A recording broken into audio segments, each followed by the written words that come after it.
Portugal virou um país ressentido com a invasão de brasileiros? Ixi, Maria. Vamos ver, né? O que espera. Portugal se tornou um país ressentido com a migração de brasileiros? Ele vai na janela e fica nos xingando. A senhora portuguesa me disse assim: olha, desculpa, mas eu não queria alguém que nem tu trabalhando comigo. Nossa. Não gosto de contratar brasileiros, desculpa. Nós estamos num momento em que cada vez na Europa esse discurso anti-imigração torna-se mais corriqueiro. Olha aí quem é essa aí, ó. Ah, quem é essa mulher linda, maravilhosa. Porque no país dele, como é tudo merda, pensa que aqui é igual. Nossa. Olha pra isso. Por quê?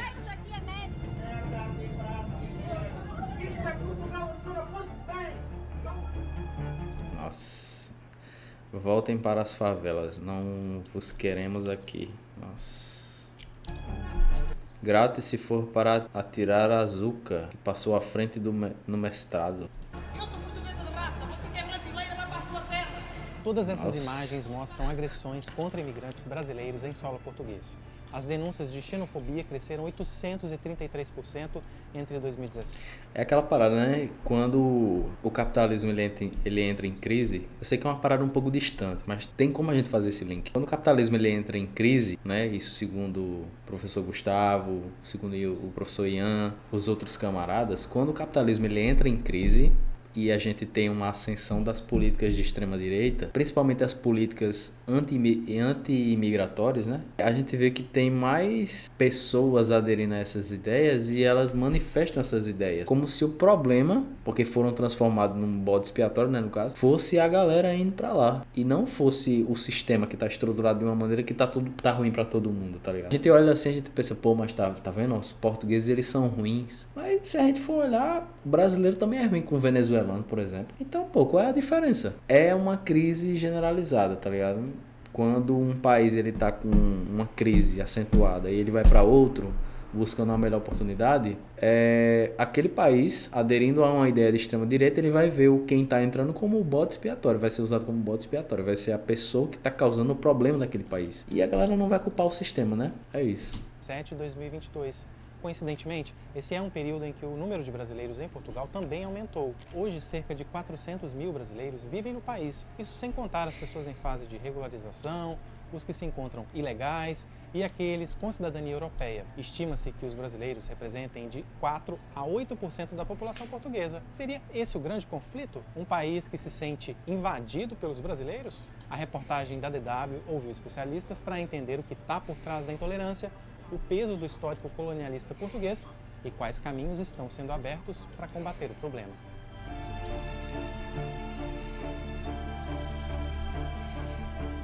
Não tem como negar, um dos elos entre Brasil e Portugal é um passado controverso, marcado pelo que hoje seriam considerados abusos de toda a natureza por parte dos portugueses. Essa ferida histórica, na opinião de historiadores, ainda sustenta velhos preconceitos, como a ideia ultrapassada de uma nação superior à outra, por exemplo. Isso pode, no final das contas, resultar em racismo e xenofobia. Nós, inclusive, abordamos esse aspecto cultural em detalhes nesses dois vídeos aqui. E vamos retomar esse tema ao longo deste vídeo aqui também. Mas antes, é importante a gente compreender o tamanho da inquietação contra brasileiros em Portugal hoje. A xenofobia, essa rejeição aos estrangeiros, está mesmo crescendo? Está transformando muitos portugueses em pessoas ressentidas com a nossa presença? É justamente, né, por causa dessa crise, por causa desses problemas, aí a gente vê que a população portuguesa, né, aderindo à ideia de que, né, e ela abraçada na ignorância, né, gente, também não vamos, não é que eu tô querendo dizer que ela abraçada na ignorância significa que ela é burra e ela tá aderindo a uma ideia burra, que é a ideia da direita, de que o problema são os brasileiros e tal. Isso acontece em todo canto, pô, no capitalismo, tá ligado? Não vai ser dito que o real problema é uma questão sistemática, tá ligado? É um problema que tá aqui no Brasil, que tá fazendo com que as pessoas saiam daqui. Não é um problema sistemático. O que vai ser dito lá em Portugal, por uma galera de extrema direita, é que o problema são os imigrantes, tá ligado? E se Portugal enfrentar algum tipo de crise, por exemplo, vai ser dito que o problema são os imigrantes. Não é, por exemplo, um perdão de dívidas que é dado a uma grande empresa no país, enquanto o povo está tendo que pagar uma taxação maior sobre o consumo de determinados produtos, por exemplo. Vai ser dito que o problema é quem tá entrando no país, né? Então, velho. E não é culpa dos portugueses, porque todo mundo tá sofrendo essa alienação e tá tendendo a abraçar mais essa ideia radical, tá ligado? A xenofobia contra brasileiros em Portugal sempre existiu. Isso é quase um consenso entre os especialistas com quem conversamos. Mas ela está mais presente no debate público devido às denúncias. Como eu mencionei ali no início, elas se multiplicaram em 6 anos. O último caso emblemático foi filmado no aeroporto do Porto. Uma brasileira que mora na Espanha foi ofendida de diferentes formas, inclusive com a frase característica de um ataque xenófobo. Nossa. Porque brasileira vai pra sua terra. As cenas tiveram uma repercussão significativa e o Itamaraty foi acionado para intervir. O motivo é que os brasileiros representam Nem vi a um terço matéria, dos cadê? imigrantes Nem vi a matéria, mano. de um ataque xenófobo. Itamaraty é cobrado sobre xenofobia contra brasileiro em aeroporto de Portugal. Brasileira é xingada em ataque xenófobo em Portugal. Em aeroporto de Portugal, veja vídeo. E o Itamaraty Deputado pede que Itamaraty apure xenofobia contra brasileiro em Portugal. foi acionado para intervir. O motivo é que os brasileiros representam um terço dos imigrantes em Portugal, ou seja, um dos grupos com maior visibilidade. Tudo o que acontece com eles, de alguma forma, ecoa. Isso ficou evidente quando um brasileiro sofreu uma agressão física, aparentemente por causa do... O engenheiro civil Saulo Jucá estava em um café quando um homem se aproximou e perguntou onde ele nasceu. Nossa. do sotaque do português que ele falava e por ter dito que vinha do Brasil. Ou no episódio do incentivo ao apedrejamento numa universidade portuguesa. Os relatos de discriminação e a sensação de desconforto por ser estrangeiro são cada vez mais frequentes. Se vocês tiverem alguma experiência para compartilhar, fiquem à vontade para escrever nos comentários. Nós conversamos com a jornalista e pesquisadora Lara Fagundes, que mora em Portugal desde 2012. Ela afirma ser vítima de insultos frequentes por parte de um vizinho português. Nos últimos meses, tivemos várias situações com o nosso vizinho de cima, que é um senhor português, que fica muito incomodado que a gente assim, se reúne. Um método que ele usa é, ele vai na janela e fica nos xingando. Então fica dizendo, vocês brasileiros vêm para cá, não trabalham, eu trabalho e pago impostos e tenho que levar com vocês. Pronto, e fica gritando isso na janela, a gente nunca responde. A Lara faz referência a uma das razões mais comuns para a xenofobia. O mito do imigrante que é sustentado pelo Estado e que não contribui com nada. Não é bem assim, a gente sabe. Em 2020, os brasileiros contribuíram com 350 milhões de euros para a segurança social de Portugal, mais do que todos os estrangeiros da União Europeia. E se a gente parar para pensar, uma coisa que acontece muito nos países europeus é um brasileiro querer pegar uma vaga de trabalho que o português ele não quer, tá ligado? Que o português ele não quer fazer, ele não quer passar por aquilo, porque a juventude portuguesa que tá em uma condição material diferente, vive lá já há um tempo, quer se desenvolver em outra área, seja na área médica, seja na área de, sei lá, em outros tipos de profissões, né? Quando a gente vê que tem uma escassez de mão de obra para uma profissão, por causa da precariedade daquela profissão, a gente vê que os brasileiros eles vão lá e eles ocupam essas vagas. Então, não tem essa parada aí do brasileiro ir para Portugal e ele não contribuir com nada. Pô, ele tá contribuindo justamente com a mão de obra base que tem naquele país, tá ligado? Por causa da precariedade. Porque se o brasileiro vai ganhar mais na Europa, mais, né? Entre aspas, porque aí cobre o custo de vida e tudo mais, mas ele vai ganhar mais porque o euro ele tá valendo muito mais que o real, ele vai abraçar esse tipo de trabalho, que é um trabalho precarizado, é um trabalho que não paga muito bem, né, em relação aos outros empregos que tem em Portugal, na Europa, né, como um todo, e ele vai estar contribuindo, não tem essa parada dele não contribuir, tá ligado? É um mito. E os brasileiros usufruíram de menos da metade disso em prestações de seguro-desemprego, subsídios por doença, entre outros, conforme detalhado nessa reportagem do Globo. A importância dos imigrantes de países que falam português, como os brasileiros, é evidente, tanto que Portugal já facilitou o pedido de vistos para quem quer encontrar um emprego. O país enfrenta carência de mão de obra em setores como turismo, construção civil, agricultura e gastronomia. Mas o problema é que essa demanda crescente não é acompanhada de uma mudança de mentalidade por parte da população. Muita gente em Portugal não abre portas para profissionais estrangeiros e, quando abre, não valoriza como deveria. Foi o que nos contou a Thaís França, pesquisadora do Centro de Investigação e Estudos de Sociologia do Instituto Universitário de Lisboa. Existe uma diferença de salário entre os portugueses e os brasileiros no mercado de trabalho que desempenham a mesma função que chega quase aos 17%. Ou seja, nós estamos falando de pessoas que estão a fazer o mesmo trabalho, né, mas que mesmo assim tem uma diferença salarial que não se justifica se não for pela questão da discriminação. E como eu falei antes, Então, né, desespero, a pessoa que tá indo lá para Portugal para mudar de vida e vai ser pago a ela um salário 17% a menos do que um português. Pô, o brasileiro, quando ele vê que não tem futuro naquele país que ele emigrou, ele vai tentar voltar ou ele vai ser deportado, ele não vai conseguir manter a própria documentação. E isso não acontece só em Portugal, né? Isso acontece nos Estados Unidos, quando o brasileiro vai para lá. Isso acontece em outros países da Europa, tá ligado? E é isso, bicho. O cara tem que ter uma certa quantia para manter os documentos no país, para ficar regular. Não tem essa condição, tem que conseguir trabalho lá e para ele ter esse trabalho e conseguir o dinheiro, ele vai ser explorado, porque ele está desesperado, ele quer mudar de vida. Ele tá com essa ideia de querer mudar de vida saindo daqui do Brasil, porque, sendo bem sincero, o Brasil também não está muito bem. Mas ele tá com essa ideia e é usada essa ideia como um artifício para que eu explore o outro. Ah, você quer vir para cá? Você está desesperado para mudar de vida? Então toma aqui no lombo. É isso. às vezes o desafio nem é lutar por um salário justo, é conseguir um emprego. Olha só o exemplo da Patrícia Jardim. Ela reside em Portugal desde 2020. Foi para fazer um mestrado em comunicação. Durante o curso, procurou oportunidades em outras áreas e aí aconteceu isso aqui. Fiz uma entrevista por telefone numa padaria, uma pastelaria, como eles chamam. Quando eu atendi o telefone para agendar a entrevista, a senhora portuguesa me disse assim: olha, desculpa, mas eu não queria alguém que nem tu trabalhando comigo.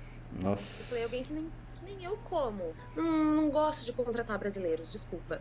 Desligou o telefone. A conexão entre histórias assim é que a barreira para o mercado de trabalho é o simples fato de ser brasileiro. Isso nos permite retomar a discussão inicial. Portugal desenvolveu uma certa resistência aos brasileiros devido à nossa invasão? Estariam com medo de ocuparmos espaços demais? Existem diferentes respostas para perguntas desse tipo. A Thaís França, entrevistada que você viu há pouco, se aprofundou em pelo menos uma delas. Ela participou de um estudo amplo sobre um movimento silencioso em Portugal, o anti-imigração. Eu percebi que, embora esses movimentos anti-imigração em Portugal não tenham tanta visibilidade quanto eles têm em outros contextos, esses movimentos eles estão a acontecer. Não é? Há grupos anti-imigração em Portugal que estão muito sorrateiramente tentando se organizar. E ligados à extrema-direita do país, né? A Thaís entrevistou 20 ativistas portugueses abertamente contra a presença de imigrantes no país. Ah, lá vem.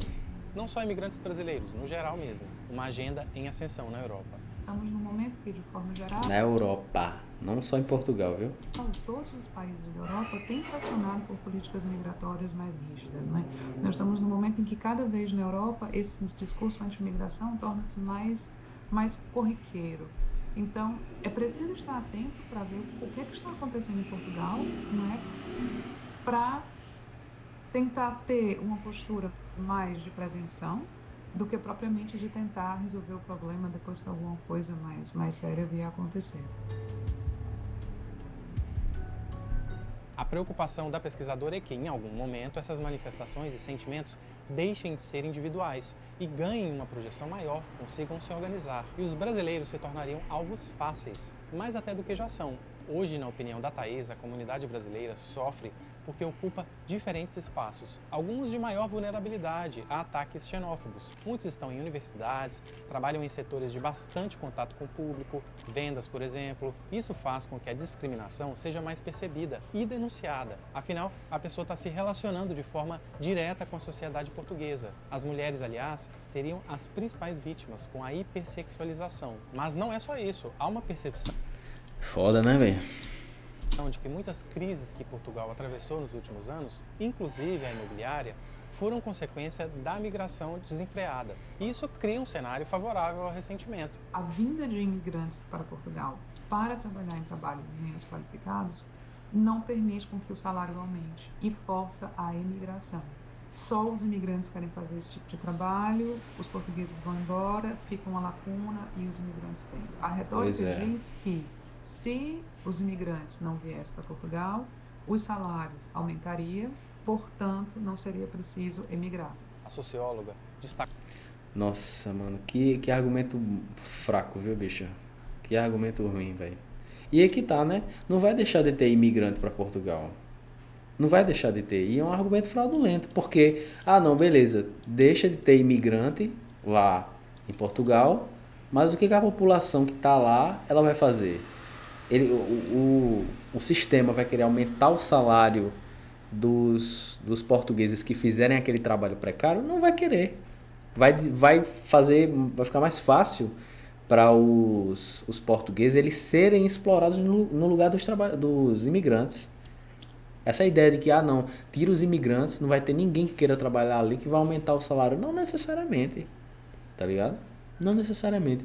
O sistema está organizado justamente para pegar esses imigrantes e explorarem eles. Porque se não for eles, vai ser os portugueses, tá ligado? É um problema do sistema, não é um problema de ter gente ali. Que se tirar a gente, o salário vai aumentar. Não tem isso, bicho. Não vai ter isso. Exploração é exploração, pô. Eles não querem pagar o salário. E ponto, independente se é português ou se não é. Destacou ainda a persistência da narrativa colonialista. Eu mencionei esse aspecto no início do vídeo, lembra? Aquele conceito equivocado de que houve um povo superior ao outro, que as antigas colônias, como o Brasil, eram habitadas por pessoas consideradas não civilizadas inferiores. Pois é um imaginário que continua vivo segundo a nossa entrevistada. Isso, combinado a uma presença brasileira maior em Portugal, e é real essa ideia, vem à tona e que, em casos extremos, acabe num ataque explícito envolvendo ofensas públicas, como o da brasileira no aeroporto. Estão invadindo Portugal, esta raça. Essas são algumas formas de analisar a questão que a gente levantou. Então, será que existe mesmo em Portugal um ressentimento pela contínua chegada de brasileiros? Os especialistas com quem conversamos não usam a palavra ressentimento, mas falam em um comportamento preconceituoso, naturalizado pela forma como muitos portugueses percebem a própria história. Foi o que nos disse o historiador Duncan Simpson. Esta ideia de terem sido os portugueses, de uma certa forma, a trazer as luzes da civilização europeia para o Brasil, e sem dúvida que isso no cotidiano, por brasileiros vivendo em Portugal, deve se manifestar em situações em que o sentimento de xenofobia ambiente é provavelmente uma realidade para muitos brasileiros. O historiador está se referindo à resistente mentalidade colonialista que a gente mencionou há pouco. Essa visão deturpada da realidade, segundo ele, predominava até a Segunda Guerra Mundial. A partir dos anos 50, veio uma nova corrente de pensamento, o lusotropicalismo, que romantizou os excessos da colonização, espalhou a falsa imagem do colonizador bonzinho, sugerindo que Portugal teria expandido seus domínios de maneira harmoniosa e, portanto, seria um povo multicultural, aberto às diferenças e sem racismo. O que, afinal, leva a que, até hoje em dia, há uma ideia. Mas é aquela parada, né? Não tem racismo até o momento em que vocês realmente olhar para um português e dizer assim, não, eu sou inferior a ele. Não vai ter racismo até esse momento. Porque a partir do momento que você mudar essa ideia, aí você vai sofrer racismo. Porque é aquele negócio, né? Se eles estão vendo que o colonialismo português foi algo harmonioso, eles vão ver os brasileiros como realmente seres inferiores.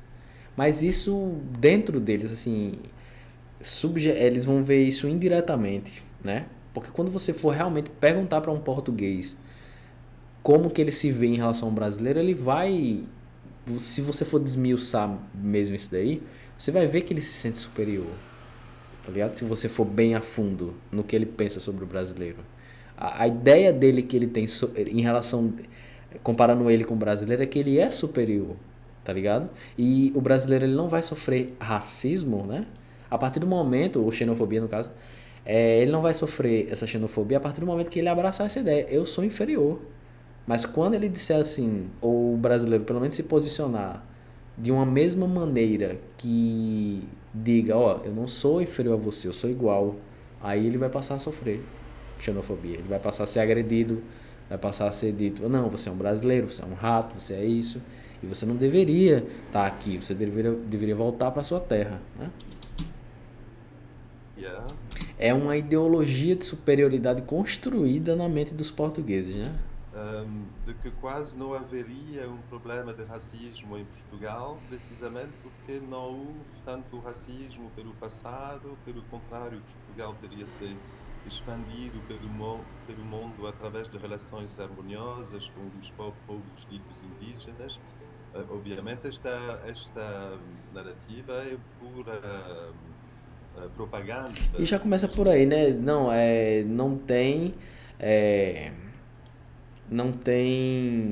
um preconceito que os portugueses eles fazem contra os povos indígenas, né? Dito indígenas, como ele está dizendo, mas só a concepção do indígena é muito xenofóbica. É a ideia de um povo que é primitivo, é selvagem, é totalmente atrasado, que precisa daquela evolução, que precisa daquela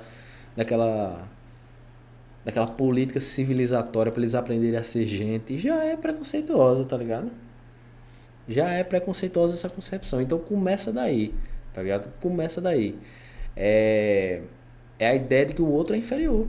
Você já começa a se referir com o outro como um ser inferior. É a construção dessa ideologia.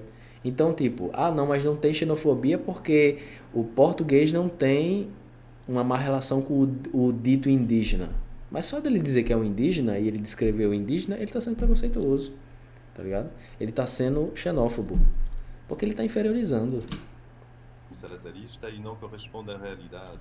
Olha o ditador Salazar. Não mesmo. De acordo com um estudo do European Social Survey, mais de 60% dos portugueses manifestam crenças racistas. Na faixa etária acima de 75 anos, 94,3% dos entrevistados disseram que existem culturas mais civilizadas que outras. Começa-se a discutir isso, começa-se um pouco a desconstruir esse mito de que Portugal não é um país racista, de que Portugal foi o bom colonizador, de que Portugal é o país aberto para a diversidade per se, O bom colonizador. Começa Queria entender essa ideia.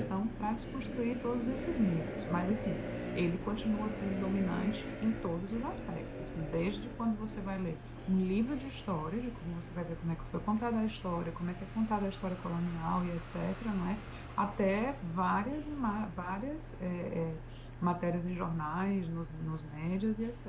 O que está sendo feito para resolver o problema? No início do ano, Portugal criou o chamado Observatório do Racismo e Xenofobia. A equipe trabalha em parceria com o Ministério da Igualdade Racial brasileiro, justamente no enfrentamento a todas as situações de discriminação que a gente mostrou ao longo do vídeo. O observatório, aliás, reconhece que existe um racismo estrutural em Portugal vinculado à xenofobia e destaca que é preciso compreender as dimensões e modalidades das práticas discriminatórias. Os especialistas que nós ouvimos concordam e sugerem uma atenção especial também às chamadas microagressões, aquelas que nos deixam confusos. Será que é uma brincadeira? Eu acho que a forma mais sutil, ela é muito mais forte, muito mais presente do que são esses casos. E é presente principalmente na comunidade mais jovem portuguesa, né? Porque, a gente pode fazer um link a essa ideia de, não, a forma mais sutil ela é muito mais forte, muito mais violenta, principalmente se a gente pegar essa sutileza como as piadas xenofóbicas, como o deboche xenofóbico, a ideia de que é difundido entre os jovens portugueses de que não, mas não tem problema em eu fazer piadas com os brasileiros, chamando eles de macacos, de primitivos, de sei lá, do que for. Não tem problema a gente fazer piada com isso. Porque justamente você me proibir de fazer essas piadas é uma censura que você está querendo fazer. E a gente consegue perceber que isso não só acontece em Portugal, como está acontecendo no Brasil também. Porque a gente criticar que não se deve fazer piadas com cadeirantes, com LGBTs, com trans, com o que for, certos humoristas vão dizer que a gente está querendo censurar. Mas não é isso. É uma forma de preconceito sutil, né? É uma forma de preconceito sutil. Não é direto, porque o humorista diz que não está sendo preconceituoso, ele só está fazendo piada, né? Apesar de ser muito forte isso. Ele diz que não está sendo direto, mas é uma coisa difundida entre os jovens que vão aderindo a esse preconceito também, tá ligado? Então, isso explica também porque a extrema-direita ela é muito mais convidativa para os jovens, por causa dessa simplicidade de termos, por causa desse preconceito em piadas e tudo mais, se torna muito mais atrativa ao jovem do que a esquerda. Porque a esquerda é muito mais complexa. Pegar um tema desse para explicar é bem mais difícil, tá ligado? Do que você simplificar como a extrema-direita tenta fazer, com tudo, né? escancarados. Eles gostam de falar que a gente não fala português, que a gente fala brasileiro. E eu muitas vezes batia na tecla e dizia, não, a gente fala a mesma língua. Só que tu fala o português de Portugal e eu falo o português do Brasil, ponto. Sabe? O preconceito todo já começa aí. E sempre se diz, não, é só uma brincadeira, é só com senso de humor, mas é a piada com o sotaque. Não é? É aquela pergunta que as pessoas acham que não há nenhum mal em fazer. Quando é que você volta para o seu país? Eu percebi que realmente essas brincadeiras eu não deveria estar normalizando e achando que era só uma piada. É muito mais grave e muito mais intenso do que são os casos abertos de xenofobia que a gente vê. E porque é tão difuso, você não consegue nem reagir, você não consegue nem encontrar uma forma de dar visibilidade a isso e fazer uma denúncia. Pois é, né? Complicado, né?